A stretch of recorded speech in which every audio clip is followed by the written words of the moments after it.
నమస్తే మేడం, మా అహింస స్టూడియోకి వచ్చినందుకు మీకు ధన్యవాదాలు. మీరు ధ్యాన జీవితం మా అహింస ప్రేక్షకులకి వివరించాల్సిందిగా కోరుతున్నాం మేడం. ముందు మీ పేరు, మీ ఊరి పేరు చెప్పండి మేడం. నా పేరు అబ్బాసి బేగం, మాది నర్సనపేట. మీరు ధ్యానంలోకి ఎప్పుడు వచ్చారు మేడం? ఎన్ని సంవత్సరాలు అయింది మేడం? 2 సంవత్సరాలు దాటిపోయి. Okay madam. మీరు ఎన్ని గంటలు ధ్యానం చేస్తారు మేడం? నేను పొద్దున్న 4:30కి లేస్తాను.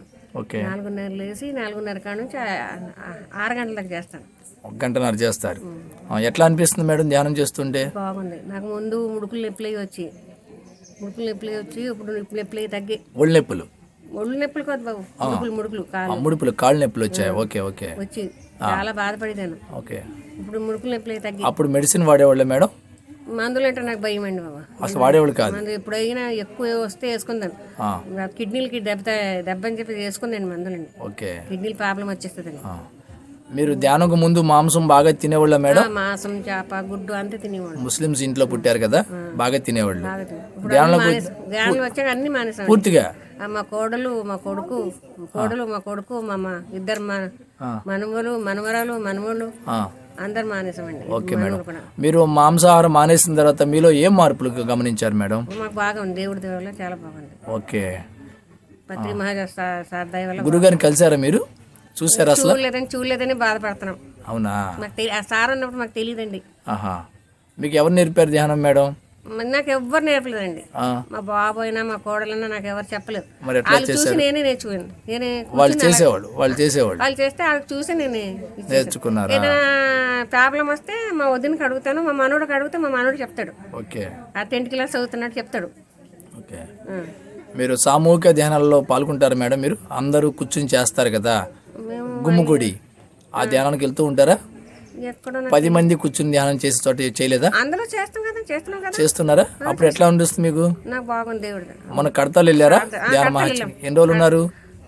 ముందు నుంచి వెళ్ళిపోయామండి. ముందు 11 రోజులు ఉన్నారు అక్కడ. 11 రోజులు ఉన్నాం. అక్కడ ఎట్లా ఉంది ధ్యానం మీకు? అక్కడ కూడా బాగా నచ్చింది. బాగుందా? ఇప్పుడు ఇక్కడ ప్రకృతి వ్యాలీలో ఉన్నారు కదా, ఇక్కడ కూడా చాలా బాగుంది. ధ్యానం ఎట్లా ఉంది ఇక్కడ? చాలా బాగుందండి.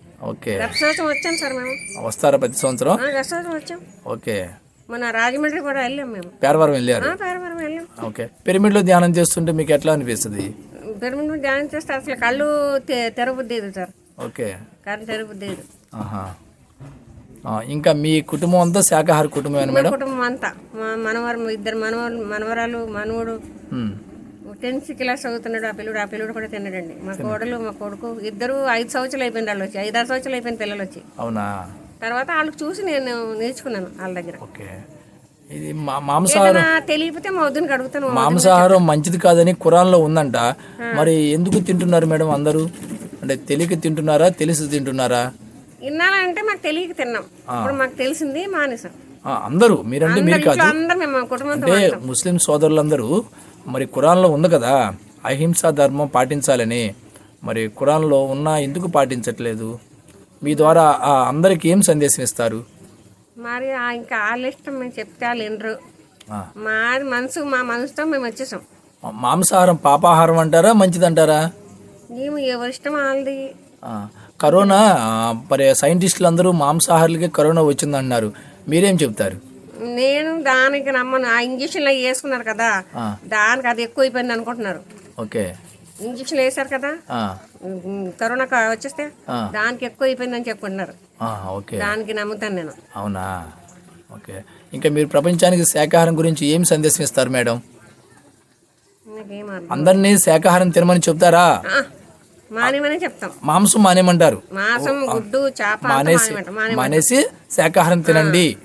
మీరు ఎప్పుడైనా శాకాహార ర్యాలీలో పాల్గొన్నారా మేడం? ర్యాలీలు చేస్తారు కదా, ఎప్పుడు పాల్గొనలేదా? అక్కడ చేయరా మీ సైడ్ ర్యాలీలు? మా నర్సనపేటలో ఉంటాం కానీ మేము ఇంట్లో బయటకు వెళ్ళాం సార్. బయటకు వెళ్ళరా? బయటకు వెళ్ళాం. Okay okay. ఇంకా ఆధ్యాత్మిక జీవితం మీకు ఎట్లా, మీకు ఏమనిపిస్తుంది? నాకు ఇప్పుడు దేవుడి దేవలో బాగా ఉంది. ఈ మెడిటేషన్ చేసిన కాడ నుంచి నాకు ఏం బాధ లేదు. ఇంకా ఓపిక వచ్చింది. ఓకే. ఓపిక వచ్చింది, బాగా తిరుగుతున్నాను. శాకాహారం తింటుంటే బాగుందా? బాగుంది. మాంసాహారం మీద ఇది బాగుంది. మరి అందరికి చెప్పండి, మీరు మాంసం మానేయండి, శాకాహారం తినండి. మనవడు కూడా వస్తాడు. మా మనవడు కూడా, మా బాబు కూడా మారిపోయాడు. కానీ ఎగ్జామ్స్ రాలేదు. సెకండరీ ఎగ్జామ్స్ రాలేదు. Okay madam. ఇంకా చెప్పండి మీ విషయాలన్నీ చెప్పండి. ధ్యానం అనుభవాలు, మీ మూడో నేత్రం త్రినేత్ర అనుభవాలు ఏం లేవా? అంత దేవుడి దేవాల బాగా ఉంది. ఎవరు గురువులు కనిపించడం? నాకు మెడిటేషన్ చేస్తే మాత్రం ఒళ్ళు జలమంటుంది. తెల్లారుజాని 5:30 మెడిటేషన్ చేస్తుంటే ఒక రోజు తెల్ల చీర కట్టుకొని మాత ఇక్కడున్న మాత, ఏ మాత? ప్రకృతి మాత. ప్రకృతి మాత నాకు ఎదురయ్యినట్టు కనిపించింది సార్. ఎక్కడ? ఈ రోజా? ఈ రోజు కాదు, మా ఇంటికాడ. మీ ఇంటి దగ్గర? మా ఇంటి దగ్గర. ఓకే. ఒక చుట్టూ పిలిచినట్టుగా అయింది నాకు.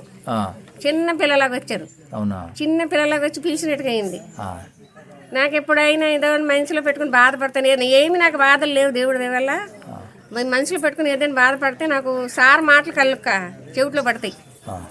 సార్ చెప్తుంటారు కదా, ఆ మాటలు నాకు చెవిట్లో పడుతుంటాయి దగ్గర వచ్చి చెప్పినట్టుగా. ఓకే, బాగున్నాయి మేడం మీ అనుభవాలు. చాలా బాగున్నాయి. మా అహింసా ఛానల్కి వచ్చి మీ యొక్క జ్ఞాన సందేశం ఇచ్చినందుకు మా అహింసా ఛానల్ తరపున మీకు ధన్యవాదాలు మేడం. అహింసా మెడిటేషన్ ఛానల్ సబ్స్క్రైబ్ చేయండి మేడం. మీ సబ్స్క్రైబ్ అందరితో చేయించండి. ఇది అతి త్వరలో శాటిలైట్ ఛానల్ చేయాలని మా సంకల్పం. Thank you madam. Thank you very much.